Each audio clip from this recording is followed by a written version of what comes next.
جمجمه نادرشاه درس عبرتی شد. خب اگه از مرده ها جمجمه های زیرخاکی وحشت داری این ویدیو رو تا آخر نبین. مورخان دوره حکومت نادرشاه رو به دو دوره عجیب و متفاوت تقسیم میکنه.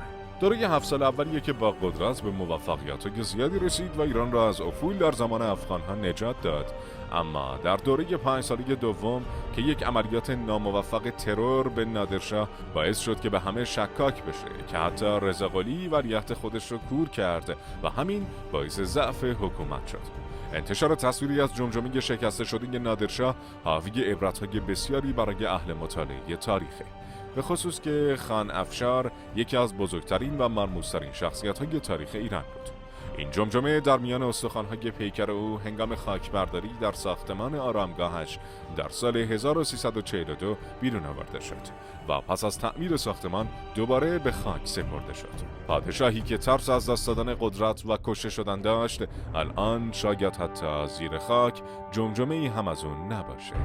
این دنیا رو جدی نگیرید. برای شنیدن فکت‌های جذاب و جدید گویا فکت رو دنبال کنید.